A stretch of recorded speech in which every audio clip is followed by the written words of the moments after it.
This week we're with a very talented freshman on the women's basketball team, Courtney Swider. Courtney, how are you doing today? I'm good, how about you? Fantastic.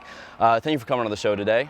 I was reading a little about you, and you grew up in a very basketball-oriented family. Both your parents played college ball, your mother at the University of New Hampshire and your father at Fordham University. And to add even more genetic talent, your brother is a rookie on the Los Angeles Lakers, and your sister Kylie plays for the Villanova women's basketball team.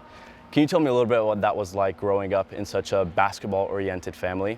Yeah, I didn't realize how lucky I was to have all my siblings play the same sport as me growing up, because when I didn't want to go to the gym, they would bring me to the gym, or I had a tough day, like I knew they've had tough days too, and I would call them. Even now, like I call my siblings so much because I know they went through the process before me. And recruitment-wise, when I was choosing my school, I saw how they chose their schools, and that really helped me narrow down on my decisions. It's really nice having people that went through it. So. With so many, inspirations inside your family, who would you say your biggest role model is? I would say my brother Cole. He is generally just one of the best people I know. And basketball-wise and outside of basketball, we're really connected with our faith, so I look up to him so much. You grew up in Portsmouth, Rhode Island, and you attended Tabor Academy.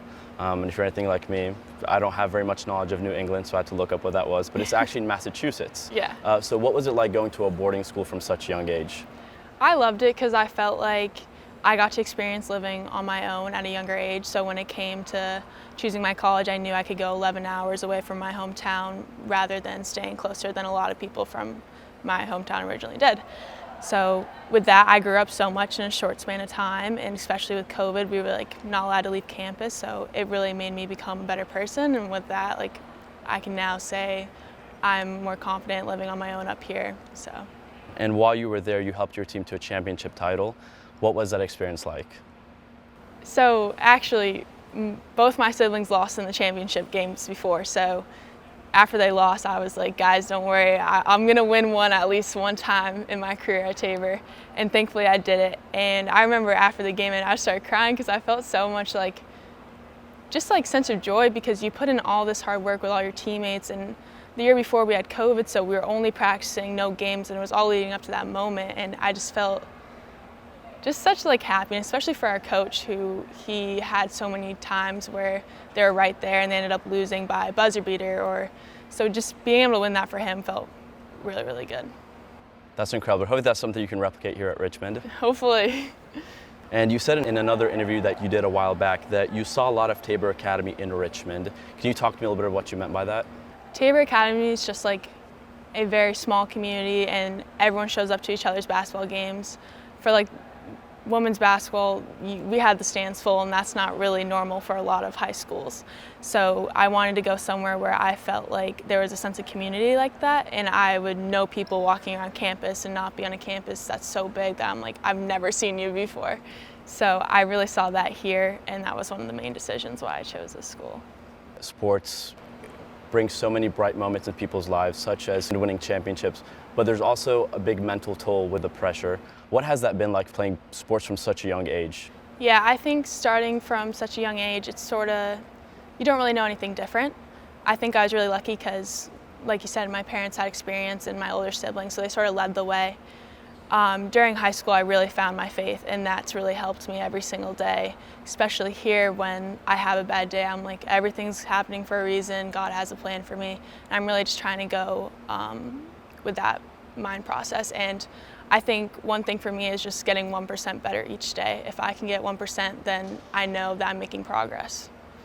Coach Roussel has stated that everyone sees a 6'4" height, your wingspan, and unfairly pigeonholes you as a post player. In reality, he says, you're incredibly athletic with amazing footwork and can wreak havoc anywhere on the court. What sort of player do you see yourself as while you're on the court? I just want to be the type of player that can really guard any position and not only do well defensively because of my length, but I also want to be able to get the great pass to my teammate. I want to be a great teammate on the court, and I think that's one thing I really try to emphasize. And hopefully this year I can add more of a three-point game. So we're working on it though. Once your 4 years here end and you're walking across the stage, what do you hope to look back at and be like, wow, that really just happened? What's one thing that you have in mind? I want to win an A-10 championship so badly. Coach also said he looks forward to utilizing your versatility in many ways on both ends of the court. So today we're going to give the people a little sneak peek. So let's go hoop for a little bit. Sounds good. What are some of your pre-game rituals that you do for a big game? Left sock, left shoe, right shoe. And I always have to pray before I step on the court for the first time. Awesome. When you pray, what do you ask the Lord for? Just that everyone on both teams stay healthy throughout the game, and also that I can just do my best for everyone. Awesome. And what are some things that just come most natural to you on the court? And what are some things that you feel like you have to work at to master? I would say some of the things that most come naturally is my shooting a little bit, I guess, and then some things I have to work for is just really trying to find my girl to box out. That's what Coach has been telling me to emphasize on, so. Last question we got for you today is, how has playing basketball impacted other areas of your life? How has it bled into a majority of everything that you do, if it has? I would say I've become such a better person because of it, and it's taught me so many things. Not only just leadership, but like how to get along with people, with your teammates, and just to become a hard worker, I would say. Woo! Money. All right, Courtney, well, thank you so much for coming on the show today. I appreciate it. Guys, make sure to follow Courtney as the women's basketball season is starting in November 6th. November 6th. Perfect, Yes. So it's coming up. Thank you guys so much.